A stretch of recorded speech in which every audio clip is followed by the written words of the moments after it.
Pertandingan Indonesia vs Palestina dalam laga FIFA Matchday di Stadion Gelora Bung Tomo, Rabu 14/6 berakhir dengan skor 0-0. Laga Timnas Indonesia menghadapi Palestina dalam FIFA Matchday digelar Stadion Gelora Bung Tomo, GBT pada Rabu 14/6 malam. Pada babak pertama Indonesia sejatinya memiliki banyak peluang usai tampil menekan, main kompak, taktis, namun sayang banyak membuang peluang. Pada menit ke-11 Rizky Ridho mendapatkan peluang terbuka usai mendapat umpan silang dari Arhan. Namun sundulannya masih melenceng jauh dari gawang Palestina. Di menit ke-18 tendangan mendatar Dimas Drajat meneruskan umpan Arhan dari dalam kotak penalti masih dapat ditangkap oleh kiper Palestina. Di menit ke-23 Dimas Drajat mendapatkan peluang emas saat sudah berhadapan dengan kiper Palestina. Sayangnya tendangan Dimas masih dapat membentur dada kiper Palestina dan gagal tercipta gol. Pada menit ke-25 tendangan melengkung Mark Klok dari sisi kiri mampu mengancam gawang Palestina.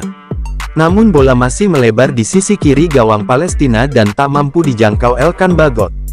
Kemudian kombinasi cantik antara Struijk yang mengirimkan umpan backheel kepada Marcelino nyaris menciptakan gol pada menit ke-31. Sayang sepakan Marcelino masih mengarah tepat kepada penjaga gawang Palestina. Di menit ke-39 tendangan bebas Mark Klok dari jarak jauh mampu mengancam gawang Palestina. Sayangnya bola tendangan bebas Klok yang lebih dulu memantul di tanah masih dapat diamankan kiper Palestina. Pada menit ke-42 Indonesia kembali buka peluang lewat tembakan Marcelino Ferdinand dari luar kotak penalti, namun masih mengarah tepat ke arah penjaga gawang Palestina. Tak ada gol yang tercipta di babak pertama, Indonesia vs Palestina berakhir 0-0. Pada awal babak kedua Timnas Indonesia memasukkan Dendi Sulistiawan menggantikan Rafael Struijk. Di menit ke-49 Palestina mengancam gawang Indonesia. Beruntung Syahrul Trisna berhasil menangkap bola dan mengamankan areanya. Pada menit ke-56 Indonesia mendapatkan peluang emas lewat Yakob Sayuri. Sayangnya tembakan Yakob yang mengarah ke gawang lawan masih membentur kepala bek Palestina dan menghasilkan tendangan pojok.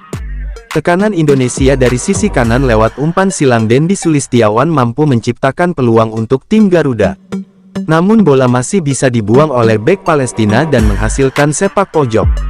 Pada menit ke-63 tembakan Ricky Kambuaya juga masih dapat diblok bek Palestina dan hasilkan lemparan ke dalam untuk Indonesia. Di menit ke-66 giliran Palestina memberikan ancaman pada Indonesia lewat tembakan Muhammad Roshid dari luar kotak penalti.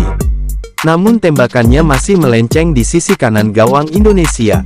Pada menit ke-70 Indonesia memasukkan 3 pemain Sadil Ramdhani, Ivar Jenner, dan Witan Sulaiman menggantikan Ricky Kambuaya, Marcelino Ferdinand, dan Dimas Drajat. Hingga pertandingan berakhir tak ada gol yang mampu diciptakan kedua tim. Pertandingan Indonesia vs Palestina berakhir imbang 0-0.